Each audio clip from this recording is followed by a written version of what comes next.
இயேசு உங்களை நேசிக்கிறார். பிரியமானவர்களே, இந்த நாளில் ஆண்டவர் நம்மளோடு பேசும்படியாய் வேதத்திலிருந்து சில வசனங்களை கூட வாசித்து ஆண்டவர் நமக்கு கற்றுக் கொடுக்கிற காரியத்தை பார்ப்போம்.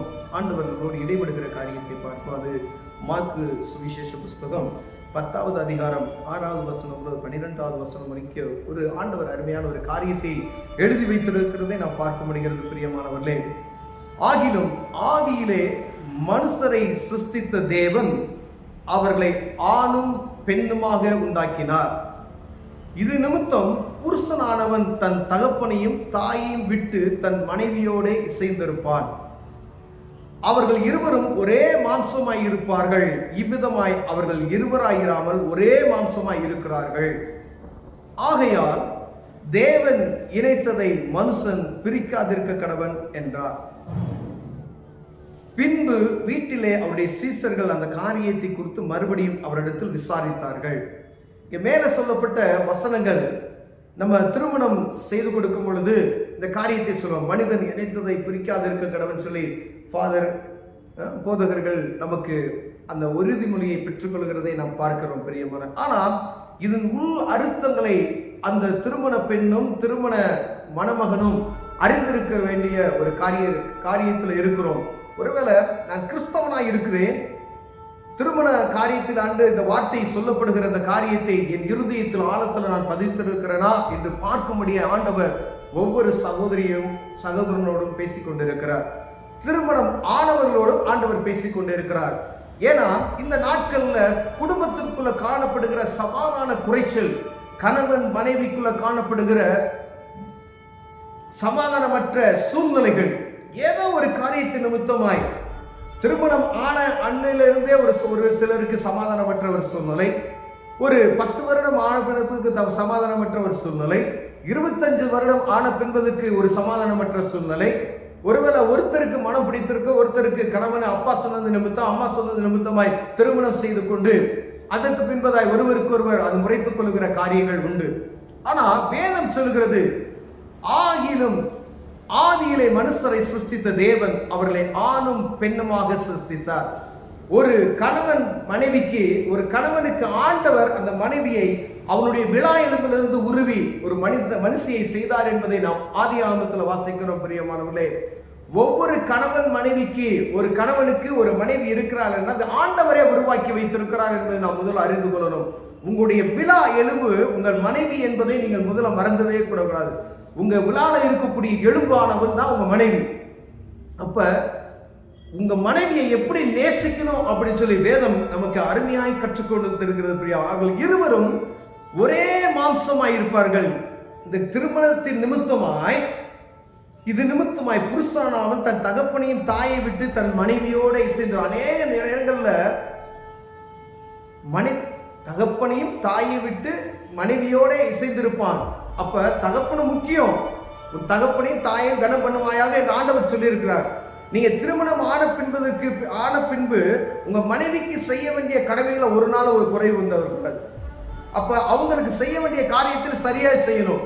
அவங்களை உங்களை நீங்க எப்படி நேசிக்கிறீங்களோ உங்க மனைவி, ஏன்னா 2 பேரும் வேறு ஆளு இல்லை அப்படின்னு சொல்லுது வேதம். அவர்கள் இருவரும் ஒரே மாம்சமாய் இருப்பார்கள். இவ்விதமாய் அவர்கள் இருவராயிராமல் ஒரே மாம்சமாய் இருக்கிறார்கள். அப்ப 2 பேர் நீங்க வேற வேற ஆளா இருந்தாலும் திருமணம் ஆன பின்பு அவர்கள் இருவரும் ஒரே ஆளாய் காணப்படுகிறது வேதம் சொல்லுகிறது. பிரியமானவர்களே, அப்ப நீங்க கணவன் எப்படி உங்களை நேசிக்க, உங்களுக்கு எப்படி அடிபடிச்சு ஒரு காயம் வலிக்கிறதோ அந்த மனைவிக்கும் அந்த வலி இருக்கணும், அது உணரணும். அதே போல மனைவியானவனும் தன் கணவனை எப்படி செய்யணும், அதே மாதிரி தான் நேசிக்கணும். ஒருவேளை வேதம் புருஷனுக்கு மாத்திரம் இதில் சொல்லப்படவில்லை, மனைவியானவள் அவளுக்கு கொடுக்கப்பட்ட சரீரத்தினுடைய பாதி. 2 பேரா இருந்தாலும் 2 பேருக்குள்ள ஆனவர் கணவன் மனைவி இசைந்து இருக்கிறீங்க அப்படின்னு சொன்னா 2 பேரும் ஒரே ஆள் தான். ஒருவேளை நீங்க வெளியில உலகப்புறமா பிரிந்து நீங்க ஒரு இடத்துக்கு வேலைக்கு போறீங்க, நீங்க ஒரு இடத்துக்கு வேலைக்கு போறீங்க அப்படின்னாலும் உங்க இறுதி அங்க இருக்கணும், அங்க இருக்கிற இறுதி இங்க தான் இருக்கணும். இது வேற எங்கும் திசை திருப்பாதபடி நீங்க தான் காத்துக்கொள்ளணும். என்னுடைய சரீரம் அங்கு இருக்கிறதே அப்படின்னு சொல்லி உணர்வு உண்டாகணும். பிரியமானவர்களே, நீங்க வேற இடத்துல முகத்தை பார்க்கும் பொழுது என் இறுதி அங்க ஒன்று இருக்கே அப்படின்னு சொல்லணும். பாதி இருதயம் அங்கு இருக்கிறது என்று நாம் அறிந்து கொள்ள வேண்டும். பாருங்க, ஆகையால் தேவன் இணைத்ததை மனிதன் பிரிக்க யாது இருக்க கடவன் என்று ஆண்டவர் சொல்லிட்டார். மனுஷன் பிரிக்கிறதுக்கு அதிகாரமே கிடையாது. இதை குறித்து சீசர்கள் ஆண்டவர்கிட்ட தனிமையா இருக்கும்போது கேட்கிறாங்க. பின்பு வீட்டிலே அவருடைய சீசர்கள் அந்த காரியத்தை குறித்து மறுபடியும் அவரிடத்தில் விசாரித்தார்கள். இந்த காரியம் சீசர்களுக்கு புரியல, இயேசு கிறிஸ்துவோட இருந்த சீசர்களுக்கு புரியல. அப்பொழுது அவர், எவனாகிலும் தன் மனைவியை தள்ளிவிட்டு வேறொருத்தையை விவாகம் பண்ணினால் அவன் அவளுக்கு விரோதமாய் விபச்சாரம் செய்கிறவனாய் இருப்பான். இந்த விபச்சாரம் செய்கிறவனாய் இருப்பான் என்கிற காரியம் பாருங்க, எவ்வளவு ஒரு மோசமான வார்த்தை. ஒரு மனைவியை தள்ளிவிட்டு வேறொருத்தியை நீ விவாகம் பண்ணுவதற்கு உன் இருதயம் சாய்கிறதா இருந்தால் நீ விபச்சாரக்காரனாய் இருப்பாய் என்று வேதம் சொல்கிறது பிரியமானவர்களே. அப்ப உன் சரீரத்துக்கு நீ விரோதமாய் துரோகம் செய்கிறாய் என்பதை நீ மறந்து போய்விடக் கூடாது. உனக்கே நீ துரோகம் செய்கிறாய் என்பதை நீ அறிந்து கொள்ள வேண்டும். அதே போல மனைவியும் தன் புருஷனை தள்ளிவிட்டு வேறொருனை விவாகம் பண்ணினால் விபச்சாரம் செய்கிறவளாய் இருப்பாள். அப்ப நீங்க திருமணம் ஆனவர்கள் எவ்வளவு ஜாக்கிரதை உள்ளவர்களாய் இருக்கணும். அதுக்கு தான் வேதம் வாசிக்கணும். நீங்க பைபிளை ஆண்டு தேவ சமூகத்துல வாசித்து தேவ பிரசனத்தோடு வாழ்க்கையை நடத்தினால் ஒழிய மற்றபடி நீங்க வேத புத்தகத்தை நான் வாசிக்காது எப்படி வேணாலும் வாழ்வேன் என்றால் வாழ்க்கை கிடையாது. உங்க கணவன் மனைவி உறவு பரிசுத்தமானது. அதை முதல்ல நம்ம தெரிஞ்சுக்கொள்ளணும். ஆண்டவர் ஒரு பூமியில படைக்கும் போது ஆதாமை உருவாக்கி விட்டு அவனுக்கு துணையாய் ஏவாளை உருவாக்கும் பொழுது அவர் எவ்வளவு கரிசனை உள்ளவராய் உருவாக்கினார் என்பதை நாம் அறிந்து கொள்ள வேண்டும். ஏதோ சும்மா அவனுக்கு ஒரு ஒரு பெண்ணு ஏதோ செய்யணும், அவனுடைய விழா எலும்பை ஆயர்ந்த நித்தரை உருவாக்கி அவன் விழா எலும்பை உருகி அதுல ஒரு பெண்ணை செய்துதான் ஆதாம் ஏவாளுடைய கதை நாம் படிக்கிறோம். ஆனா கணவன் மனைவியாக இருக்கக்கூடிய ஒவ்வொருவரும் அறிந்து கொள்ள வேண்டும் என்று ஆண்டவர் வேதத்தில் இதை எழுதி வைத்திருக்கிறார். சீசர்கள் கேட்கும் பொழுது அதுக்கான அர்த்தத்தை ஆண்டவர் சொல்லுகிறார். ஏன்னா இப்படி இருதயம் மாறும். உன் மனைவிக்கு விரோதமாய் கணவன் அந்த காரியத்தை செய்ய தோணும், மனைவிக்கு விரோதமாய் கணவனுடைய ஏதாவது இருதயத்தில் செய்ய தோணும் அப்படின்னு சொல்லிதான் நீங்கள் 2 பேர் இந்த காரியத்தில் நீங்க என்ன செய்யணும், கவனமா இருக்கணும் என்று சொல்லி நீங்கள் 2 பேர் வேறு ஆள் இல்ல, ஒரே சரீரம். அப்ப நீங்க உங்களுக்கே துரோகம் செய்து கொள்ளுகிறீர்கள், நீங்க உங்களையே பகைத்துக் கொள்ளுகிறீர்கள் என்கிற உணர்வு உங்களுக்கு வரும் பொழுது தேவன் இணைத்ததை மனிதன் பிரிக்காது இருக்கிற அந்த காரியம் உண்டாகும். நான் இருக்கேன் அப்படின்னா என்னைத்தானே நான் காயப்படுத்திக் கொள்ள ஆசைப்படுவேனா? நீங்க இருக்கீங்க அப்படின்னா, ஒரு ஆண் இருக்கீங்க, ஒரு பெண் இருக்கிறீங்க அப்படின்னா நீங்க உங்களையே காயப்படுத்தி உங்களையே அசிங்கப்படுத்தணும்னு நினைக்கிறீங்களா? அது போலதான் ஒரு கணவன் மனைவியினுடைய உறவு. மனைவிக்கு ஒன்றுனா கணவன் துடிக்கணும், கணவனுக்கு ஒன்றுனா மனைவிக்கு துடிக்கணும். மனைவிக்கு உடம்பு சரியில்லை, கணவன் உதவி செய்யணும். அவ எனக்கு வச்ச வேலைக்காரி மாதிரி அப்படி பயன்படுத்தக்கூடாது. அவளுக்கு ஒரு காரியத்தில் என்ன செய்யணும், பண்ணணும்.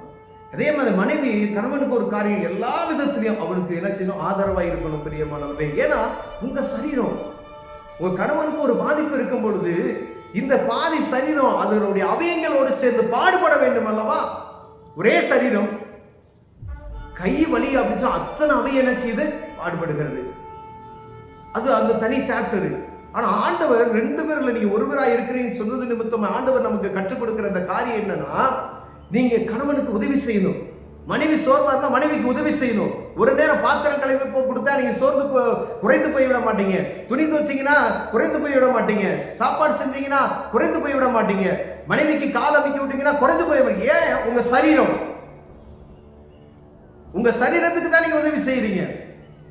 உங்க கால் இடிச்சிருச்சு கல்லுல, உங்க காலை எடுத்து வச்சு அதுக்கு காயம் கட்டுறீங்கல்ல, அதே போலதான் மனைவியுடைய காலம் உங்க கால் தான். உங்க கணவனுடைய காலில் அடிபடுச்சா உங்க மனைவியை உங்களுக்கு துடிக்கணும். அதுதான் ஆண்டவர் இங்க எழுதி வைத்திருக்கிறார். அதுதான் பரிசுத்தமுள்ள ஒரு திருமண வாழ்க்கை பிரியமானவர்களே. அதை அசுசிப்படுத்தக்கூடாதுன்னு ஆண்டவர் சொல்லியிருக்கிறார். அநேக காரியங்களில் நம்ம வாசிக்க முடியும், தியானிக்க முடியும். ஆனால் கணவன் மனைவியுடைய உறவு பரிசுத்தமானது. ஒருவேளை கணவனுக்கு மரியாதை கொடுக்காம இருந்தீங்க அப்படின்னு சொன்னா இன்னிலிருந்து ஆண்டவர் உங்களோடு பேசுகிறார், மரியாதை கொடுங்க. ஒரு மனைவியை நீங்க மரியாதையற்ற சூழ்நிலை நடத்தினீர்களானால் மனைவியை நேசிங்க, அவங்களை கனப்படுத்துங்க. ஆண்டவர் உங்களை ஆசீர்வதிக்க வல்லமையுள்ளவர் இருக்கிறார். இதை நீங்க சரியா நீங்க உங்க குடும்பத்தை மெயின்டைன் சரியா நீங்க பண்ணீங்களா, ஆண்டவர் உங்க வாழ்க்கையில உயர்வை உண்டாக்கி தருவார். இது இல்லாதபடி அங்க உயர்வு வர முடியாது பிரியமானவர்களே. அப்ப ஆண்டவர்களோடு பேசுகிற கண்களை முழுவதும் சுகம் செய்வோம். அன்பின் தகப்பனே, இந்த கணவன் மனைவி உறவு பரிசுத்தம் உள்ளதை நாங்கள் அறிந்து கொண்டோம் ஐயா. நாங்கள் ஒருவர் இருவர் வேறு வேறு அல்ல, ஒருவர் என்பதை நாங்கள் புரிந்து கொண்டோம். இதன்படி நடக்க ஆவியானவர்கள் அனுதினமும் ஞானத்தின் ஆவியால் நிரப்பும். இயேசுவின் நாமத்தில் பிதாவே, ஆமென்.